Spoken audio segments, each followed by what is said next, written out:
இங்க காவேரியுமே விஜய் கேட்குற ஒவ்வொரு கேள்விக்குமே எதிர்த்து எதிர்த்து பேசிக்கிட்டு இருக்காங்க. அதே நேரத்துல விஜயுமே, "இங்க பாரு காவேரி, தயவு செஞ்சு நான் சண்டை போடுற மூட்லயே இல்ல. தயவு செஞ்சு மறுபடியும் சண்டைய போட்டுறாத" அப்படின்னு சொல்லிட்டு இருக்காங்க. அதே நேரத்துல இன்னொரு பக்கம் காவேரியுமே, "இல்ல, நீங்க ஏதோ ஒண்ணு சொல்றேன்னு சொன்னீங்கல்ல கீழ வச்சு. அது என்னன்னு முதல்ல என்ட்ட சொல்லுங்க. அதான் ஹால்ல வெயிட் பண்ணாம வந்துட்டேன். சரி இப்ப சொல்லுங்க" அப்படின்னு கேட்குறாங்க. அதுக்கப்புறம் விஜயுமே ரொம்பவே தயங்கி தயங்கி இந்த பக்கம் வந்து காவேரியிட்ட கேட்க ஆரம்பிக்கிறாங்க. "இந்த மாதிரி நான் தாத்தா சொல்லி வெண்ணிலாவ திருப்பி வீட்டுக்கு கூட்டிட்டு வந்ததுல உனக்கு ஏதாவது வருத்தமா?" அப்படின்னு கேட்குறாங்க. அதே நேரத்துல காவேரியுமே அந்த விஷயத்த ஏத்துக்கவே முடியாம ரொம்பவே கஷ்டப்படுறாங்க. உண்மையை சொல்லப்போனா அவங்களுமே இந்த பக்கம் வந்து வெண்ணிலாவை ஹாஸ்பிட்டல்ல சேர்த்துட்டு வந்துருவாங்க அப்படின்ற ஒரு எண்ணத்துல தான் இருந்திருப்பாங்க.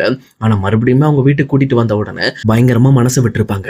இன்னொரு பக்கம் இங்க வெண்ணிலாக்கு ஞாபகம் வர வர இந்த பக்கம் விஜய் கிட்ட அவங்க ரொம்பவே சேர்ந்துகிட்டு இருக்காங்க. விஜய் விஜய்ன்னு சொல்லி தன்னோட அன்பை ரொம்பவே வெளிப்படுத்துறாங்க அப்படின்ற விஷயத்த நினைச்சு பார்த்து இங்க காவேரியுமே ரொம்பவே வந்து ஃப்ரஸ்ட்ரேட்டட் ஆகுறாங்க. ரொம்பவே ப்ரெஷர் ஆகி, "இங்க பாருங்க, எனக்கு எந்த வருத்தமும் கிடையாது" அப்படின்னு சொல்லிக்கிட்டே இருக்கும்போது டக்குன்னு மயக்கமும் போட்டு கீழே விழுந்துடுறாங்க. அதே நேரத்தில் இதை பார்த்துட்டு இருக்க விஜய் பயங்கரமா ஷாக் ஆகி, இந்த பக்கம் காவேரி, "உனக்கு என்னாச்சு? எந்திரி எந்திரி காவேரி" அப்படின்னு பயங்கரமா பதட்டமாக ஆரம்பிக்கிறாரு. அதுக்கப்புறம் எதை பத்தியுமே யோசிக்காம உடனே காவேரியை தூக்கிட்டு இந்த பக்கம் வந்து ஹாஸ்பிட்டலுக்கு கிளம்புறாங்க.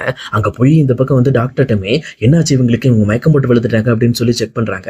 ஆனா செக் பண்ணும்போது தான் தெரிய வருது, காவேரி பயங்கரமா வந்து மைண்டுக்குள்ள நிறைய ப்ரெஷரேட் ஆகியிருக்காங்க. அவங்க ப்ரெஷர் தான் வந்து தாங்க முடியாம இந்த மாதிரி மயக்கம் வந்துருச்சு அப்படின்ற விஷயம் தெரிய வருது. இதை கேட்டவொன்னே இந்த பக்கம் விஜய்க்கு பயங்கரமா வந்து வருத்தம் ஆயிடுது. இதுக்கு காரணம் நானும் தான் அப்படின்னு யோசிக்கிறாங்க.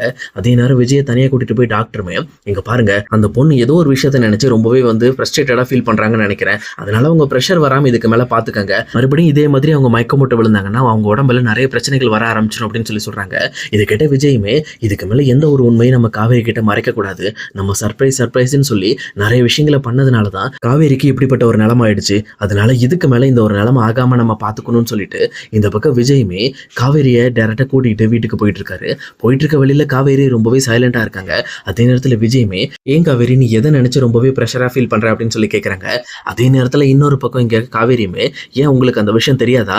என்னமோ தெரியாத மாதிரியே கேட்கறீங்க" அப்படின்னு கேட்கிறப்போ இங்க விஜயுமே, "தயவு செஞ்சு ஓப்பனா சொல்லு, எதா இருந்தாலும் என்கிட்ட பேசு" அப்படின்னு சொல்றாங்க.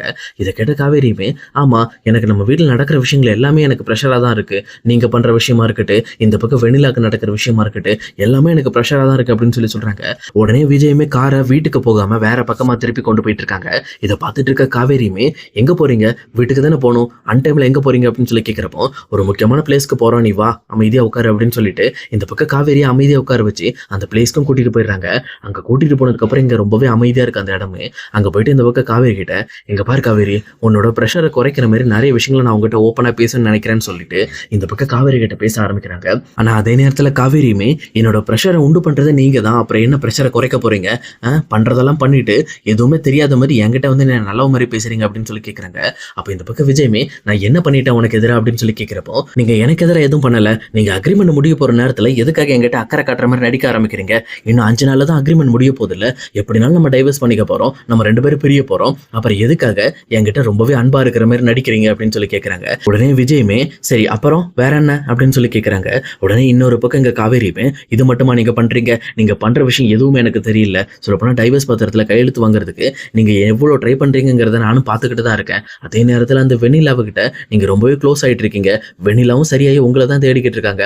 எப்படி இருந்தாலும் நீங்க என்ன டைவர்ஸ் பண்ணிட்டு வெண்ணிலா கூட தானே சேர போறீங்க. அப்புறம் எதுக்காக நடிக்கிறீங்க?" அப்படின்னு கேட்கறாங்க.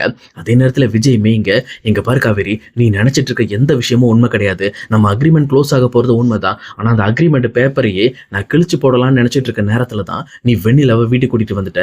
அப்பவே அந்த அக்ரிமெண்ட் விஷயத்த நான் எப்பவோ வந்து கிழிச்சு போடணும்னு நினைச்சிட்டு இருந்தேன். ஏன்னா என் லைஃப்ல நீ இருக்கணும், கண்டிப்பா நான் உன் கூட தான் கடைசி வரைக்கும் இருக்கணுங்கிறதையும் நான் நினைச்சு வச்சிருந்தேன். இன்னொரு பக்கம் உன்கிட்ட வந்து டைவர்ஸ் பத்திரத்துல கையெழுத்து வாங்கலாம் உன்னை தேடவே கிடையாது. நம்ம கம்பெனியோட ஷேர்ஸ்ல பாதி உன் பேர்ல எழுதி நம்ம கம்பெனிக்கு உன்னை எம்டி ஆக்கணுங்கிறதுக்காக தான் நான் ட்ரை பண்ணேன். அது மட்டும் இல்லாம வெண்ணிலா விஷயத்திலையுமே அவளை சரி பண்ணி கண்டிப்பா நம்ம வீட்டை விட்டு அவளுக்கு ஒரு நல்ல வாழ்க்கையை அமைச்சு கொடுக்கணும் அப்படிங்கிறதுக்காக தான் நான் இது எல்லாத்தையும் பண்ணிக்கிட்டு இருக்கேன். ஏன்னா கண்டிப்பா வந்து வெண்ணிலாவோட என்னால வாழ முடியாது. ஏன்னா என்னோட வாழ்க்கை உன்னோட கனெக்ட் ஆயிடுச்சு. இதுக்கு மேல காவேரியை விட்டு பிரியற எண்ணம் எனக்கு கிடையவே கிடையாது" அப்படின்னு விஜய் ரொம்பவே ஓப்பனா பேசுறாரு. அதே நேரத்தில் இந்த பக்கம் காவேரிக்கு ஒண்ணுமே புரியல. இவர் சொல்றதெல்லாம் உண்மைதானா அப்படின்னு அவங்களுமே பயங்கரமா ஷாக் ஆகி போய் நிற்கிறாங்க. அதே நேரத்தில் இன்னொரு பக்கம் விஜயுமே, "வேற யாராவது உனக்கு ப்ரெஷர் கொடுக்குறாங்களா?" அப்படின்னு கேட்கிறப்போ இங்க காவேரி இந்த பக்கம் ஒரு ஆளை யோசிச்சு பார்த்துட்டு, "எனக்கு பிரச்சனையே அந்த ராகினி தான். சொல்லப்போனா அந்த ராகினி எப்ப பார்த்தாலும் என்ன வெறுப்பேத்துற மாதிரியே பண்ணிக்கிட்டு இருக்கா. அவ பண்ற விஷயங்கள்ல எனக்கு பயங்கரமா ப்ரெஷர் ஏறுது" அப்படின்னு சொல்றாங்க. உடனே இதை கேட்ட விஜயுமே, "ஓ, இதெல்லாம் அவளோட வேலை தானா? அவளை எப்படி சமாளிக்கணுங்கிறது எனக்கு தெரியும். இதுக்கு மேல ராகினியோட வேலையை நான் பார்த்துக்கிறேன். நீ எந்த எந்த ஒரு காரணத்தை கொண்டு கவலைப்படாதன்னு சொல்லி காவேரிக்கு ஆறுதல் சொல்றாங்க.